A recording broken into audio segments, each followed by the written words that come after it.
Ethanol is a renewable fuel made from corn and other plant materials, and it's an important commodity for US railroads.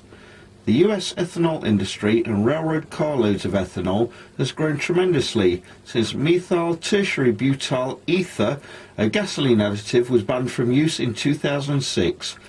Coupled with high oil prices and low corn prices, the ban gave rise to ethanol's replacement as a fuel additive. Because of its alcohol content, ethanol cannot move in oil pipelines, making railroad the chief mode of transport for this commodity. Railroads account for 60 to 70% of ethanol movements.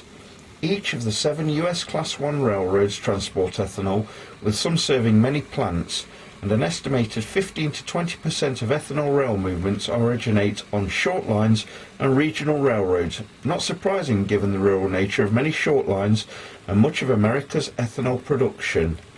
Ethanol production is concentrated in the Midwest, where most of the corn used in ethanol production is grown, but many of the major markets for ethanol are on the East Coast and in California and Texas.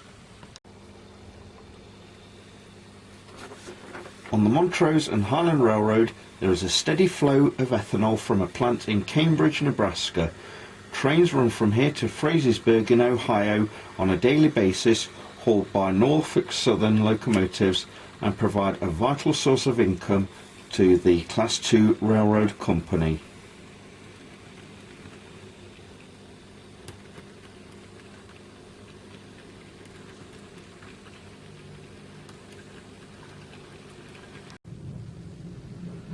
So if you're having corn on the cob this week in your Thanksgiving dinner, don't think of corn just being a foodstuff, but remember that it's also got other uses as well, and is actually a very useful crop, not just in the USA, but all over the world.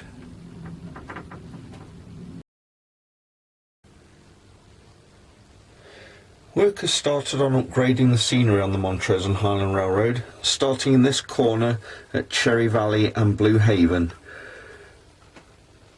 While this bit's a mess, this bit is looking much better. I think so anyway. The backdrop is a photographic one from LARC in America, and while they're not cheap, I think if you choose the right picture, and I'm zooming right in now, it really is very effective.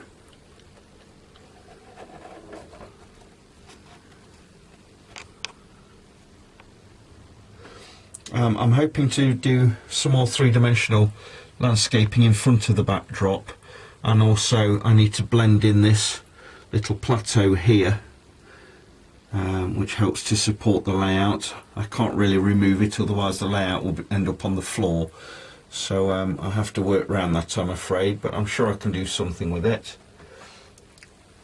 And down that end of the layout, that will be the next bit that I do, and I've printed out a nice city landscape, so expect to see a lot of difference next time you're looking at Blue Haven in the next video. I would definitely recommend LARC for these back scenes, very nice indeed, and I actually quite enjoyed doing them. I print out the sky separately from the back scene itself.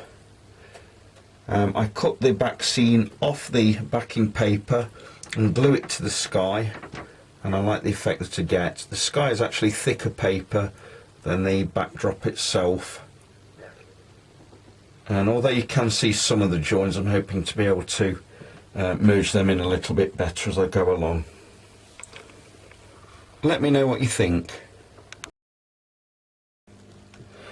Regulars to the railroad channel will know about the All Aboard Diner and how it's the old railroad depot at South Pine. The owner, Denny McDonald, has taken delivery of a new attraction, this ex-Rio Grande caboose.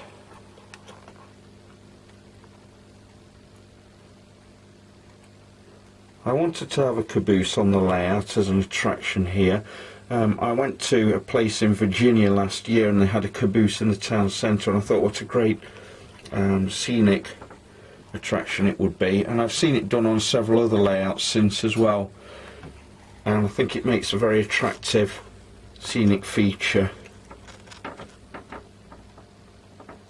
So I bought this a few weeks ago at a model railroad show, and I think it looks really good just here.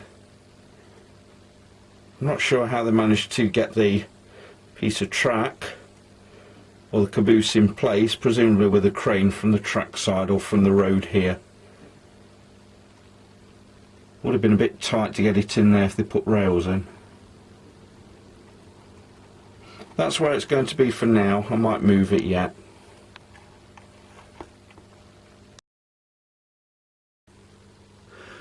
While I was at the recent model railroad show, I bought this British model of a Coca-Cola lorry, because after all, holidays are coming. It's a British model, as can be evidenced by the European tractor cap, but I liked it anyway, and I'll probably put it on the bridge going over over Cherry Valley when that bit of the model is done. And I also bought two new cars as well, this potash car and this box car. I'm not sure whether I'm going to put graffiti on them and weather them or not at this point, because I do like both liveries very much. I think I'll have to give it some thought before I proceed with either of those. Probably the most interesting thing for you guys is my new loco, which I got just yesterday actually. It's the Norfolk Southern Veterans Unit number 6920. In the last video we showed the UP 1943 Veterans Unit, which belongs to my friend Lackey, and now we have the pleasure of seeing 6920, the Norfolk Southern equivalent, SD60E with crescent cab.